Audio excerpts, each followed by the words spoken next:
You understand that the division has what they call reporting requirements.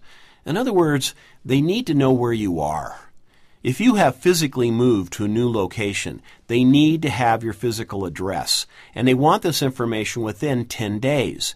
If you change your name because you got married or got divorced or you just decided to change your name, whatever the case may be, you have to let the division know within 10 days.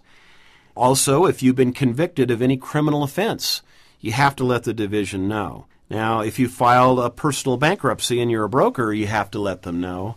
Be aware that if there are changes that are happening in your life, there's a 10-day notification period required by the division.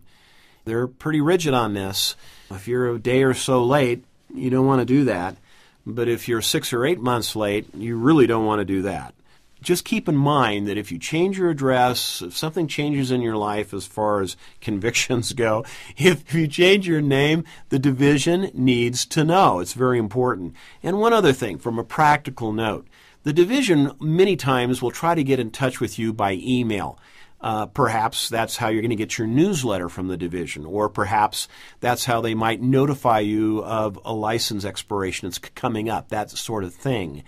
So you need to have a good, solid, current email address.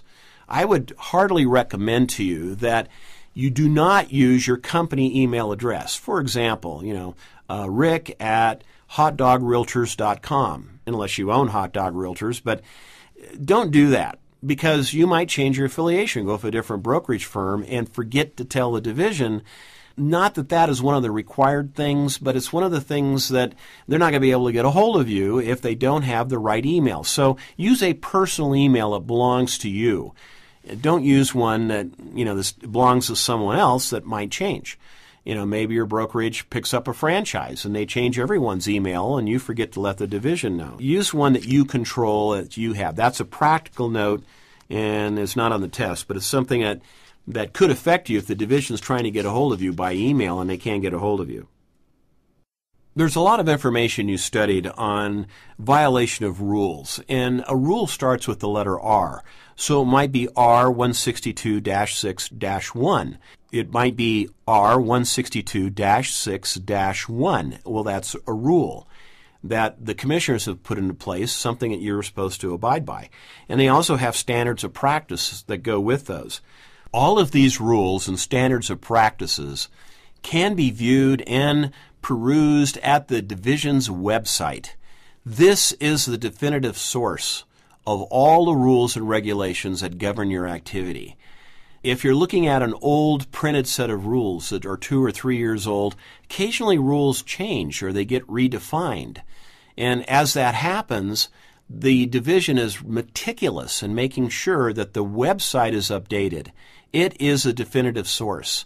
So if you're looking for changes, they have a category usually called changes in rules. But if a rule was changed a couple of years ago, you might want to go to the actual section and read that rule so that you're really truly informed. I would suggest that if you have nothing to do, that you sit down and you read all the rules, because we covered everything in class, but a lot of times they're just important to know if you're crossing a line or not. And the definitive source, once again, is the division's website.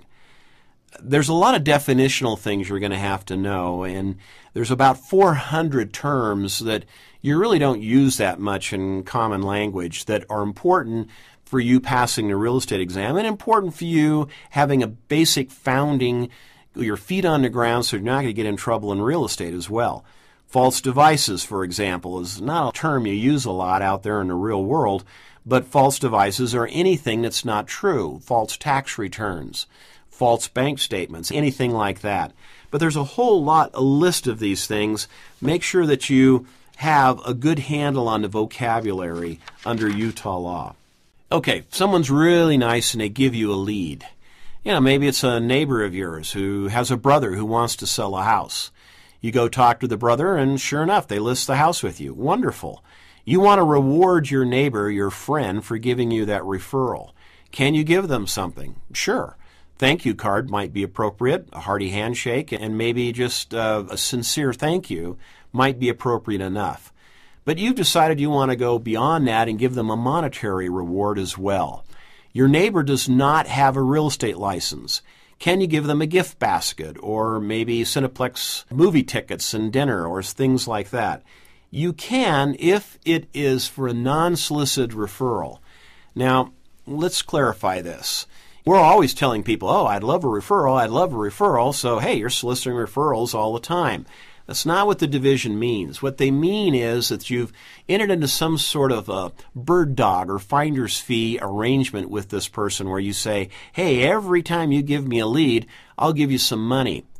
Cannot do that. Any amount of money. Cannot do that.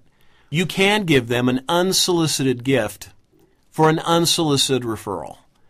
Now, wait a minute. You're really parting, things really skinny that way. Well, how much gift is defined by the division, and it's not that much. You certainly can't give them $2,000 or $3,000 of your commission unless they have a real estate license, and that license would have to be active, and that referral fee would have to be given to their broker, assuming that they're not one. Can you give gifts? You can give gifts, but keep the monetary value down under the limit prescribed by the division, and also it has to be for an unsolicited referral.